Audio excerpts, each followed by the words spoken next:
हाँ जी, राम राम जी। क्या हाल चाल आपके? उम्मीद करता हूँ आप और आपका परिवार ठीक ठाक होगा। हरियाणा सरकार ने सरकारी ना सरकारी नौकरी ना देने के लिए एक और चीज तैयार कर ली, आप सभी को पता होगा। हरियाणा कौशल रोजगार, HKRN। ये एक जो पहले दूसरे लोग ठेके पे लेते थे, अब सरकार ठेके पे लेगी। जैसे आर्मी में अग्निवीर वाला प्रोसेस शुरू हो गया है, सेम ऐसे ही हरियाणा में भी सभी प्रकार की नौकरियों में अग्निवीर जैसा सिस्टम आ गया है, हरियाणा कौशल रोजगार के माध्यम से।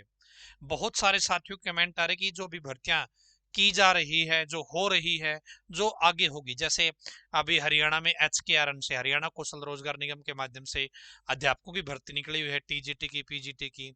और पीछे आपकी PN वगैरह की भर्ती निकली थी।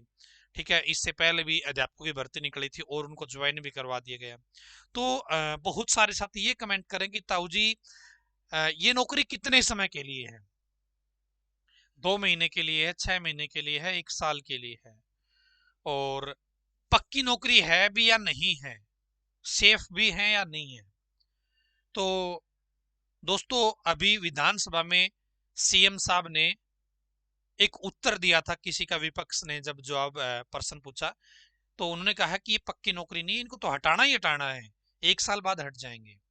और जब आप हरियाणा कौशल की वेबसाइट पे जाओगे तो वहां पे जो पॉलिसी है उसमें भी कहीं ना कहीं एक लाइन लिखी हुई है कि इनको हम 1 साल के लिए लेंगे। जो भर्ती की जा रही है, 1 साल के लिए की जा रही है, इनको बाद में हटाया जा सकता है। और ये कभी भी पक्के होने की डिमांड नहीं कर सकते, ऐसी कभी भी ये अपील नहीं कर सकते हैं कि हमने इतने दिन काम किया तो हम पक्के होंगे।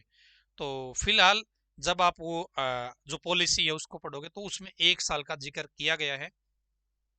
अब मैं ये नहीं कहता कि आपको अप्लाई नहीं करना चाहिए, इसके एक्सपीरियंस आपके CET वगैरह में काउंट होंगे, इस तरीके की चीजें चलेंगी। इसलिए यदि आप बिल्कुल बेरोजगार हैं तो आप ट्राई कर सकते हैं। बाकी ये एक प्रकार का अग्निवीर जैसा ही सिस्टम है। ठीक है, अग्निवीर में तो चलो कुछ हद तक ये तो बोला गया है कि भाई हम उनको परमानेंट भी कर देंगे, लेकिन यहाँ पे तो परमानेंट जैसा भी कोई काम नहीं है। तो हम बिल्कुल अग्निवीर के जैसे इसको कंपेयर भी नहीं कर सकते कंप्लीटली। तो ठीक है, बाकी हरियाणा सरकार को भर्तियां रेगुलर ही करनी चाहिए। अध्यापक ये भर्ती कर रहे हैं प्राइवेट 30-30 हजार के। और ये एक तरीके से चाल ही है भाई।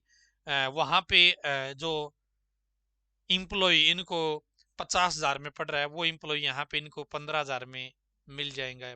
टीचर है वो 25-30 हजार रुपये मिल जाएंगे और वहां पे मिले 40-50 हजार में। तो इसलिए हरियाणा सरकार ने रास्ता निकाला है। बल्कि कुछ चीजें ऐसी होती है कि उनको सरकारी ही भर्ती करना उचित होता है, तो हरियाणा सरकार को ध्यान देना चाहिए। बाकी इस वीडियो में जवाब मैं इतना ही देना चाहता हूँ कि ये भर्ती परमानेंट नहीं है, पक्की नहीं है, आपको हटाया जाएगा, ऐसा CM साहब ने विधानसभा में भी कहा है। और 1 साल के लिए भर्तियां, शुरू में जो पॉलिसी में लिखा है ऐसे 1 साल के लिए लिखा है। ठीक है, तो आज की इस वीडियो में इतना ही। धन्यवाद। भगवान करे आप सभी का समय शुभ रहे।